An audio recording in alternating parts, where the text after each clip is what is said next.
Bapak, Ibu, dan saudara-saudariku yang saya kasih, saya hormati di dalam kasih Tuhan Yesus Kristus.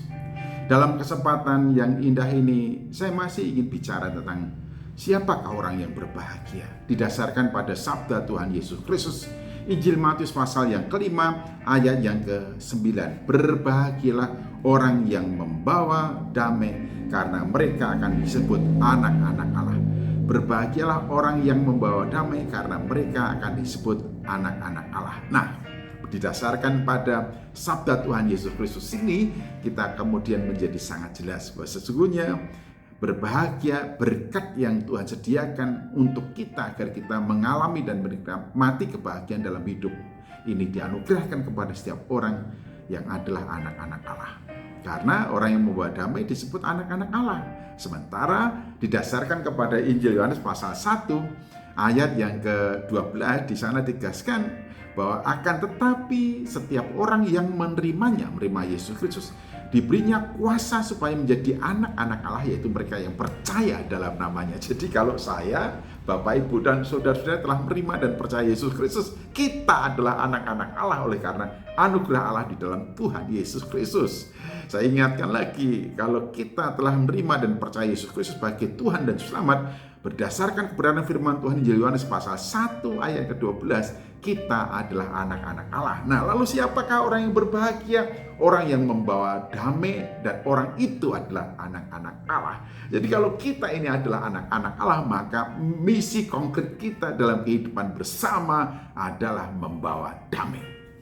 Setiap pribadi orang percaya mengemban misi dari Allah di dalam Tuhan Yesus Kristus untuk membawa damai. Damai di dalam keluarga rumah tangga kita, damai dalam hubungan dengan tetangga kita, damai dalam hubungan dengan sahabat-sahabat, kerabat, dan sanak kadang famili kita, damai dalam hubungan perkongsian, damai dalam hubungan lingkungan kerja kita, damai dengan siapapun dimanapun Tuhan mengutus dan menempatkan kita untuk bersanding bersama dengan sesama kita. Jadi misi konkret kita sebagai orang yang percaya pada Yesus yang disebut anak-anak Allah adalah misi perdamaian. Kita mengemban misi membawa damai. Kehadiran kita dimanapun, kita harus ingat, jangan sampai kita tidak menebarkan damai. Jangan sampai kita tidak mengajarkan damai. Jangan sampai kita tidak melakukan perbuatan yang menimbulkan damai.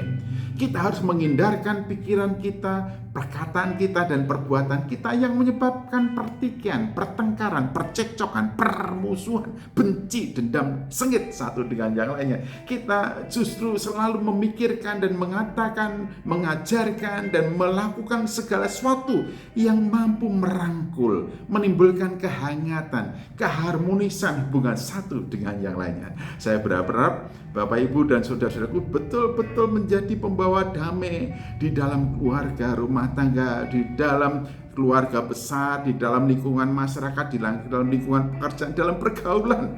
Sebab itulah misi konkret kita sebagai anak-anak Allah, bahkan juga perwujudan hidup sebagai anak-anak Allah di dalam dunia ini adalah membawa damai. Membawa damai. Sebab apa? Jauh sebelum kita membawa damai, Allah di dalam Yesus Kristus telah mendamaikan kita dengan dirinya.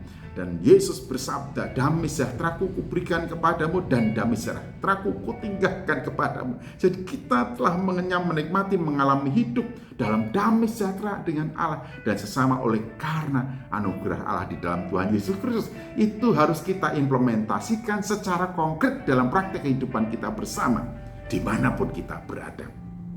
Hindari perkataan, pernyataan, perbuatan, sikap, sifat yang menyebabkan perseteruan, yang menyebabkan pertikaian, yang menyebabkan putusnya hubungan satu dengan yang lainnya. Dan jangan pernah menjadi provokator yang menyebabkan terjadi perpecahan di antara satu dengan yang lainnya. Jangan juga mengadu domba. Ingat, itu bukan misi konkret kita, bukan misi kita. Misi kita adalah membawa damai sejahtera, menjadikan setiap orang hidup bersama dalam keharmonisan, dalam kerukunan, dalam kebahagiaan, dalam kesejahteraan. Bapak, Ibu, dan saudaraku yang saya kasih dalam Tuhan Yesus Kristus, Bapak, Ibu, saudara-saudara, orang yang berbahagia karena kita adalah anak-anak Allah yang membawa damai.